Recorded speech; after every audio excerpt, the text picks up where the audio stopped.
வணக்கம் சகோ, நான் உங்க மிஸ்டர் ராசிபுரம். இந்த 2026 தேர்தல் முன்னிட்டு நாமக்கல் மாவட்டத்தில் இருக்க நம்ம ராசிபுரம் தனி தொகுதியில பல்வேறு சட்டமன்ற வேட்பாளர்கள் போட்டிடுறாங்க. அதுல ஒன் ஆஃப் த வேட்பாளர் தான் பார்க்க வந்திருக்கோம். சார் சுயேட்சை வேட்பாளராக போட்டிடுறாங்க. சார் எந்த சின்னத்தில் நிக்கிறாங்க, என்ன மாதிரி ராசிபுரம் மக்களுக்கு என்ன மாதிரி நலத்திட்டங்கள்லாம் வைத்திருக்காங்கன்னு சொல்லி சார்ட்டே கேட்டு தெரிஞ்சிருப்போம். வணக்கம் சார். வணக்கம் சார். வணக்கம். உங்களை பத்தி கொஞ்சம் சொல்லுங்க சார். வணக்கம் மக்களே, எனது பெயர் அம்புலி மதன். நான் ராசிபுரம் சட்டமன்ற தனி தொகுதியில சுயேட்சை வேட்பாளரா தொலைக்காட்சி பெட்டி சின்னத்துல நான் இந்த முறை போட்டிடுறேன் sir. Okay sir. Sir okay, Rasipuram மக்களுக்கு என்ன மாதிரி நலத்திட்டங்கள்லாம் வைத்திருக்கீங்க? ஒரு 5 நலத்திட்டங்கள் மட்டும் சொல்லுங்க. முதல் திட்டமா நமது ராசிபுர பகுதிக்குட்பட்ட விசைத்தறி தொழிலை மேம்படுத்தும் விதமாக நமது பகுதியில் உற்பத்தியாகிற பட்டு புடவைகளுக்கு ஜியாகிரபிக்கல் இண்டெக்ஸ், அதாவது புவிச்சார் குறியீடு பெற்று தரப்படும். புவிச்சார் குறியீடு வாங்குறது மூலியமா நமது புடவைகளோட பெருமையும் அதனோட பயன்பாடும் இந்திய முழுக்கும் பிரபலம் அடையும்.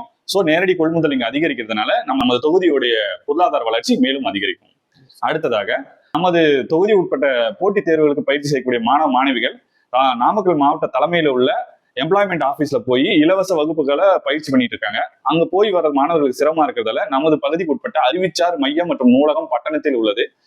அந்த நிலையத்துல நமது மாணவர்களுக்கு இலவசமாக யூபிஎஸ்சி, டிஎன்பிஎஸ்சி, எஸ்எஸ்சி போன்ற தேர்வுகளுக்கு இலவச வகுப்புகள் எடுத்து தரப்படும். அடுத்ததாக தொகுதிக்குட்பட்ட விளையாட்டு வீரர் வீராங்கனைகளுக்கு என்று தனியாக உள் மற்றும் வெளி விளையாட்டு அரங்கங்கள் ஏற்படுத்தி தரப்படும். இது காவலர் தேர்வுக்கு போட்டி பயிற்சி செஞ்சுக்கிட்டு இருக்க மாணவர்களுக்கும் மாணவிகளுக்கும் ரொம்ப சுலபமாகவும் உதவிகரமாகவும் இருக்கும்.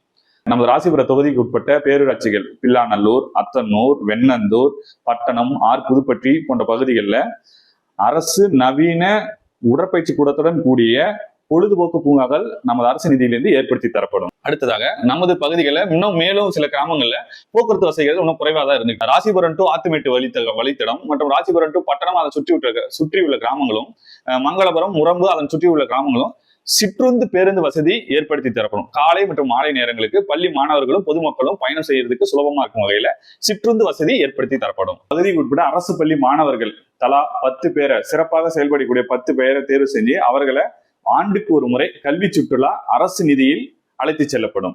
இது மாதிரி பல்வேறு வகையான நலத்திட்டங்கள் நம்ம வாக்குறுதிகள்ல இருக்கு சார். ஒரு 5 நிமிடம் இன்ட்ரி கொடுத்திருக்கோம். நன்றி. நன்றி சார்.